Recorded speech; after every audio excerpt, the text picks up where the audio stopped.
Gracias por haberme invitado. Cuando solo concebíamos esta empresa en 2005, partíamos de que en el escenario informativo mundial tiene que aparecer un jugador más que no solamente informe objetivamente de lo que ocurre en nuestro país, sino que, además, intente, y quiero subrayarlo, intente romper el monopolio de los medios anglosajonos sobre las corrientes de información en el mundo. Y me parece que consiguen hacerlo. Quiero destacar además que nunca planeamos que este sea un servicio de información o una cadena de televisión que se dedique a la apologética de la política rusa. Queríamos que en el escenario mediático internacional apareciera una cadena de información totalmente independiente. Es cierto que es financiada por el Estado y no puede no reflejar de alguna forma la postura de las autoridades rusas respecto a lo que está sucediendo en nuestro país y en el extranjero. Pero, de todos modos, y quiero subrayarlo otra vez, nunca planeamos que esta cadena transmita una apologética de la política rusa, tanto interior como exterior. Gracias. Y ahora pasamos a temas más cercanos al periodismo, a los temas que ahora conmueven a nuestro auditorio por lo menos. Se trata de Snowden, al cual le llaman el segundo Assange, el hombre que filtró información de que las autoridades estadounidenses se dedicaban a un espionaje universal. Aquí hay dos aspectos. Por una parte, es un secreto y él resulta ser un traidor, pero, por otra parte, él transmitió información de suma importancia para la sociedad estadounidense y para todo el mundo. ¿Qué usted opina sobre ello? Él no ha dicho nada que ya no sepa todo el mundo. Me parece que desde hace tiempo todos sabíamos que la inteligencia digital se dedica a controlar a los ciudadanos y a las organizaciones. En el marco de la lucha contra el terrorismo internacional, esto adquiere un carácter global y, en general, métodos de trabajo así son populares. Pero la cuestión es hasta qué punto son controlados por la sociedad. Es que, por ejemplo, en Rusia no se puede simplemente escuchar una conversación telefónica, y le puedo decir con certeza, sin contar con una orden judicial. Y en general, de igual manera debería hacerse en una sociedad civilizada en la lucha antiterrorista respecto al uso de todos los medios tecnológicos modernos. Si se realiza en el marco de la ley que reglamenta la actividad de los servicios especiales, está bien. Pero si se hace contra la ley, por supuesto, está mal. Obama ha dicho que no se puede a la vez tener una seguridad del 100% y la privacidad del 100%. Se puede si se lo somete a la ley. Repito otra vez que dentro del país partimos de la necesidad de recibir una orden judicial para realizar ciertas acciones operativas. ¿Por qué este principio no puede ser vigente para el trabajo de los servicios especiales en este caso? Puede y debe serlo. El tema de la semana en nuestro país, como sabe y puede presagiar, no ha sido Snowden, ni Turquía, ni Siria, sino su divorcio. Me interesa cómo trata usted el aspecto religioso de su divorcio. Mucha gente escribe y opina sobre ello. ¿Podría contestarles algo? Primero, quiero destacar que tanto Lyudmila como yo consideramos necesario informar directa y sinceramente de la situación que se formó. Es un modo de actuar mucho más correcto que ocultar algo. Y es precisamente lo que opina la gente, y además de ambos bandos. Y en lo que se refiere al lado religioso del asunto, es que no existe porque nunca estuvimos casados por la Iglesia. Algunos piensan que todos los corresponsales somos igual que los soldados, combatientes. En los últimos 2 años, realmente tuve que estar muchas veces en el frente y trabajé mucho en varios escenarios de acciones bélicas. Pasé mucho tiempo en Siria, 54 días en concreto. Recorrimos todo el país. Estuvimos en todos los pueblos, en todas las ciudades. Visitamos los países limítrofes, que en su mayoría son hostiles al Assad. Pero lo que noté y me sorprendió fue que con cada llegada mía, más personas se involucraban en el conflicto. Hablamos con una enorme cantidad de personas. Y ahora ya no queda ni uno solo que podría quedar indiferente. Ahora, después de 2 años. En tal o cual forma, todos están implicados en el asunto, todos son diferentes. Ahora mi sensación es que todos ellos se acercaban a un límite donde se pierde toda esperanza, la fe en sí mismos, en otras personas, en la humanidad, digamos, en la bondad, en la justicia. Ellos estaban enfurecidos con todos y con todo. Ya me acerco a mi pregunta. Entre ellos, asimismo, están aquellos que se enfurecieron con Rusia y se enfurecieron en serio. ¿Por qué? Algunos por la pasividad, de que no se han tomado medidas para poner fin al derramamiento de sangre, otros, en cambio, por su actividad, de supuestamente apoyar al Assad, suministrarle armas. Y todo el mundo está esperando algo de Rusia. Todos preguntan por qué Rusia hace esto o aquello. Y si olvidamos del conflicto en Siria, lo mismo sucede por todas partes. En Serbia, a cada paso. En las barricadas de Kosovo, se preguntan ¿dónde está Rusia? O en Irán, incluso en Malí. Y quiero hacerle la pregunta de parte de estas personas, como presidente de Rusia. ¿Qué podría contestar a esta gente? ¿Pero qué nos preocupa y en qué consiste nuestra postura? Otra vez repito que no quisiera hacer. No quisiera entremeterme en un conflicto entre diversas ramas del Islam, entre los sunitas y los chiitas. Es un asunto interno del Islam. Tenemos muy buenas relaciones con el mundo árabe, con Irán. Pero, ¿qué nos preocupa y por qué tenemos esa postura que usted conoce? Mire qué es lo que sucede en la región en general. En mi opinión, esto sucede porque algunos piensan que si reforman toda esta región según el patrón que le guste a alguien, y que algunos lo llaman democracia, enseguida se instalará la paz y el orden. Y no es así.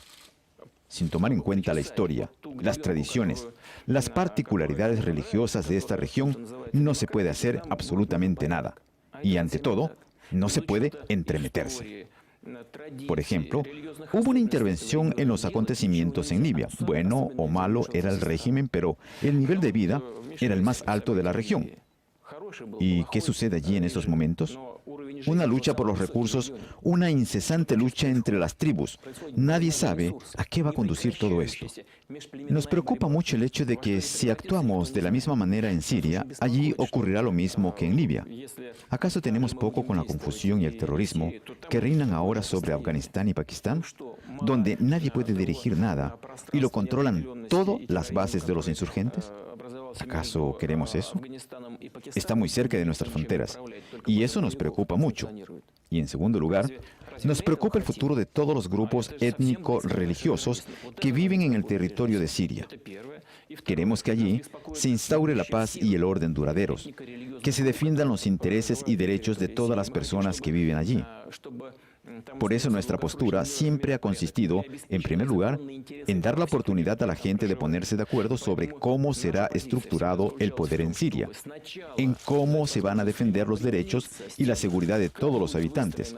Y después, en base a esos acuerdos, llegar a cambios en el sistema, y no al revés. Primero, echando fuera a todos, y después, sumir el país en el caos. ¿Qué es lo que no nos pueden decir nuestros colegas? Una de las organizaciones clave entre la oposición armada, si hay especialistas me ayudarán a nombrarlas, es An-Nusra. Es una de las organizaciones clave de la oposición armada. El Departamento de Estado la ha calificado como organización terrorista vinculada con Al-Qaeda. Y ellos no lo ocultan. ¿Y qué? ¿Formará parte del futuro gobierno? Nos dicen que no. Y les digo, ¿tomarán un periódico y los espantarán como si fueran moscas? No. ¿Y qué pasará? No lo sabemos. No son bromas. Todo va en serio. No son palabras vacías. Espero que se lleven a cabo las iniciativas propuestas por el presidente de Egipto, con el que me reuní hace poco en Sochi, y a quien propuse una participación más activa de los países de la región. También la iniciativa del primer ministro británico, que apuesta por una participación más activa de los miembros del Consejo de Seguridad de la ONU, como también la iniciativa del Ministerio de Relaciones Exteriores de Rusia y el Departamento de Estado de Estados Unidos, sobre la que estamos trabajando juntos para tener la oportunidad de regular la situación dada en el país. Soy de Serbia y ya llevo 11 años en Rusia. Puedo decir que Rusia se ha convertido en mi segunda patria, pero todavía no tengo ciudadanía rusa. Si la solicito, todo el proceso va a durar 5 o 6 años como mínimo.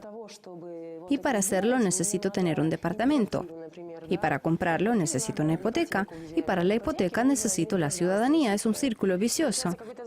En realidad, como ha dicho usted, en Occidente, donde el problema es mucho más agudo, pero allí es más fácil recibir la ciudadanía que en Rusia. Exactamente. Por eso es muy agudo, porque allí es más fácil recibir la ciudadanía. En este sentido, ¿va a cambiar algo en Rusia? Tenemos que actuar con mucho cuidado para respetar los intereses de los nativos de la Federación de Rusia en primer lugar. El 85% de la población se considera rusa. Y hay otras naciones del país que son más cercanas a nosotros que los que viven fuera de la Federación de Rusia. Es decir, nuestros pueblos autóctonos. Tenemos muchos, más de 120, pero usted ha vivido aquí durante 11 años. Y para recibir la ciudadanía se requieren 5 o 6, como usted ha dicho. Pero para solicitarla hay que tener un departamento. Pero durante ese tiempo usted pudo comprarse al menos alguna vivienda. ¿Y cómo puede tramitar una hipoteca? Creo que si hubiera querido recibir la ciudadanía, habría podido comprar al menos una habitación en las afueras de Moscú para tener el derecho formal de solicitar la ciudadanía. ¿Y el hecho de que vivo durante 11 años no es una razón suficiente? Sí, así es. Y creo que usted tiene razón. En algunos casos, por supuesto, deberíamos corregir nuestra política en este sentido. Hay que atraer a nuestro país a especialistas cualificados e indispensables en varios ámbitos, como usted, por ejemplo, es muy joven y bonita. Actualmente hay algunas ideas, algunos cambios para atraer a ciudadanos de las ex repúblicas soviéticas y facilitarles el otorgamiento de la ciudadanía si responden a una serie de criterios. Pero en general nuestra política migratoria debe ser más flexible. Desde luego, debe asegurar los intereses de los ciudadanos nativos, pero ser más flexible para atraer los recursos laborales necesarios.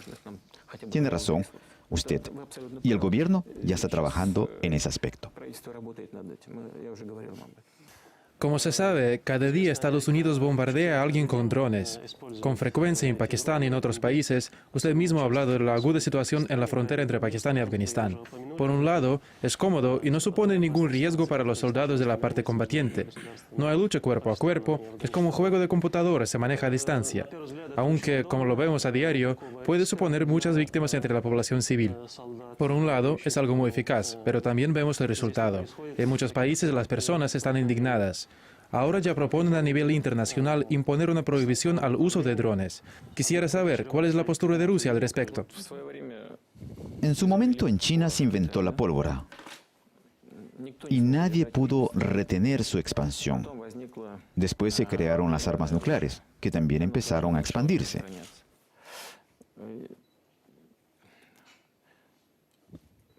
Los medios modernos de la lucha militar se están modernizando y seguirán haciéndolo.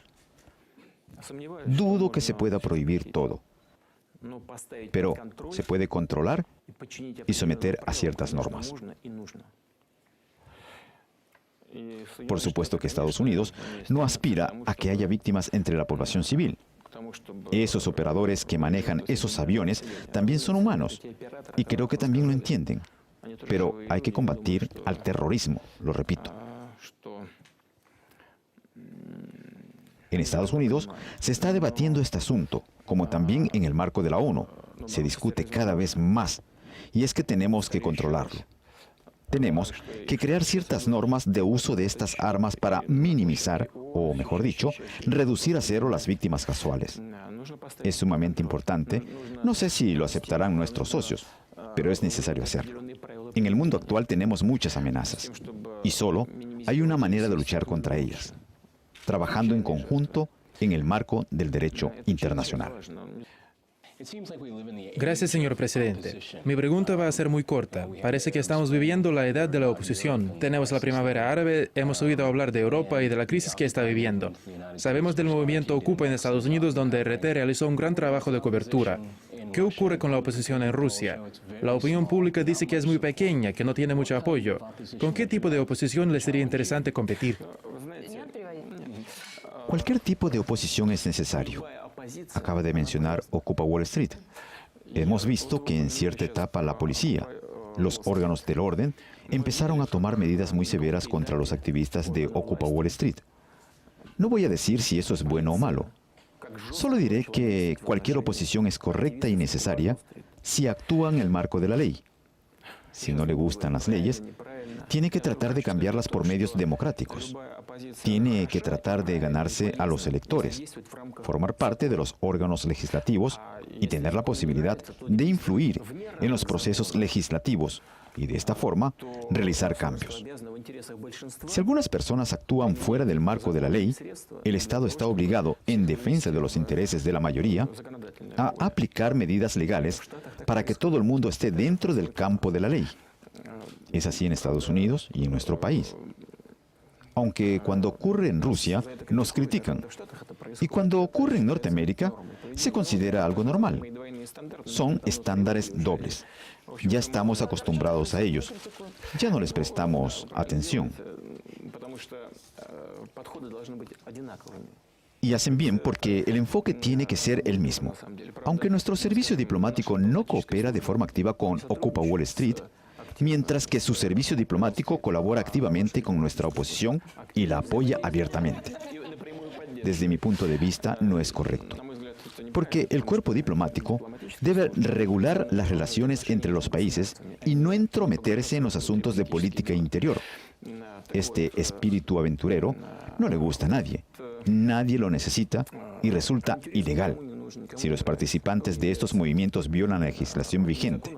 Si no se infringe la ley, si las personas expresan su postura por medios legales, están en su derecho de hacerlo. Y será positivo para cualquier país, porque es una oportunidad de hacer llegar a los ciudadanos la valoración de las actividades del gobierno en diferentes campos, tanto en la política social como la exterior e interior.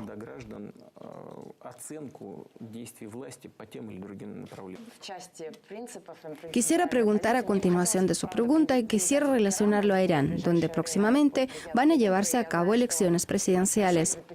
Se sabe que Rusia prefiere no intervenir en los procesos internos políticos y voy a formularlo de una manera más general, más filosófica. Creo que Irán es un ejemplo de cómo se puede llevar las tensiones en las relaciones bilaterales al rojo vivo por cientos de desacuerdos de carácter técnico.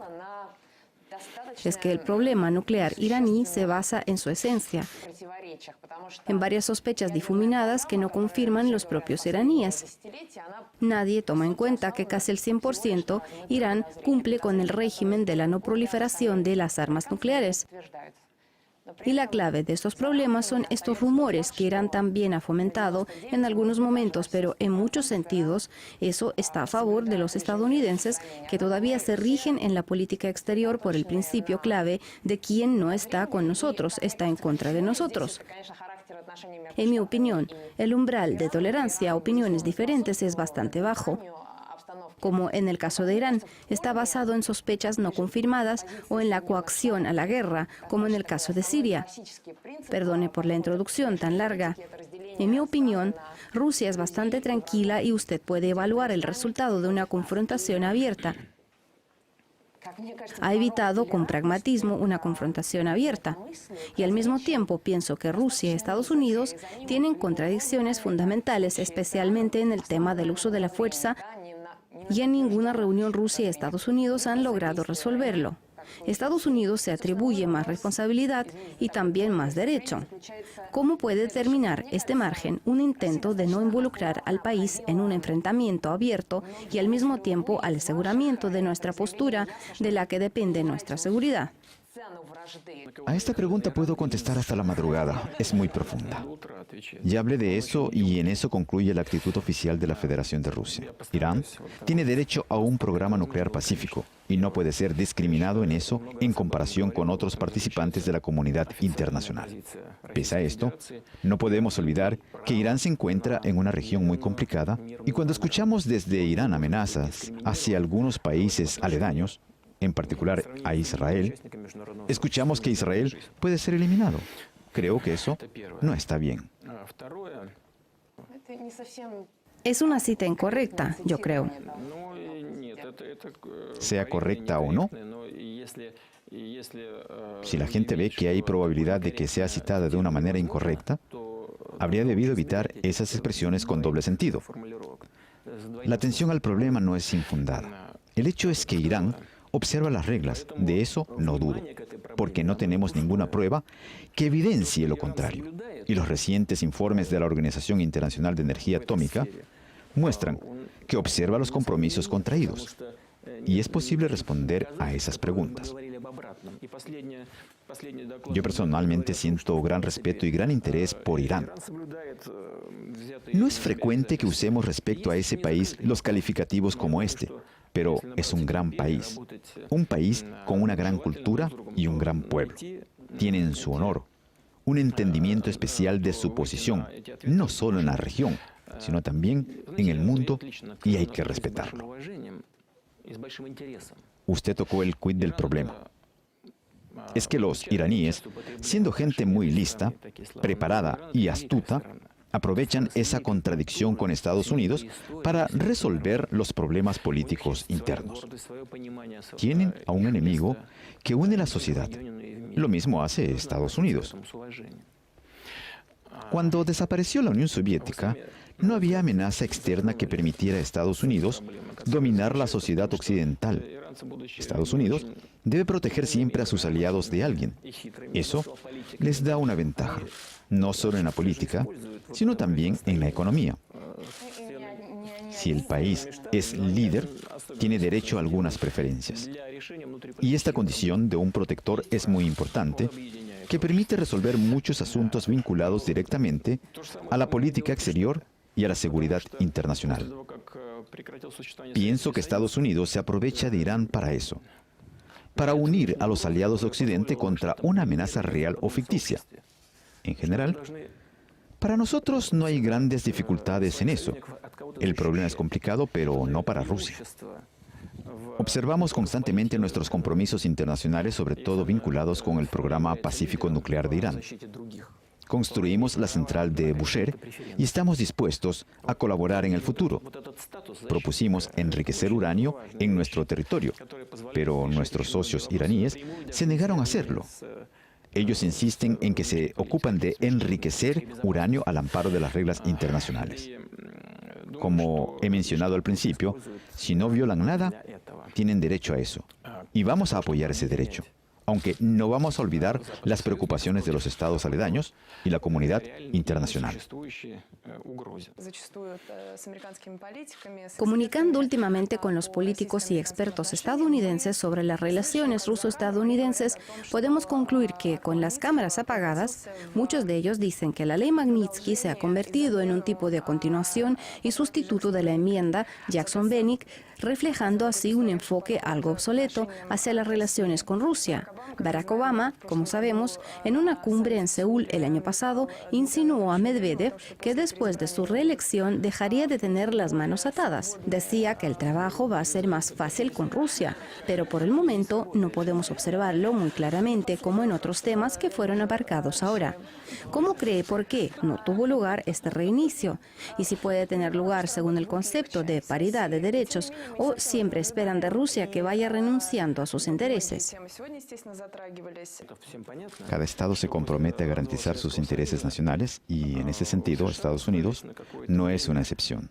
Esta situación es única, ya que está claro para todos que después de la desintegración de la Unión Soviética, Estados Unidos mantuvo el liderazgo mundial durante algún tiempo, algo que se convirtió en una trampa para ellos, que consiste en lo que Estados Unidos comenzó a sentirse como imperio, y el imperio genera ciertos elementos no solo en la política exterior, sino también en la interior. El imperio no puede permitirse ningún tipo de debilidad, y cualquier deseo de negociar algo en igualdad de condiciones se percibe como debilidad, y las autoridades del país no lo pueden permitir por razones políticas internas.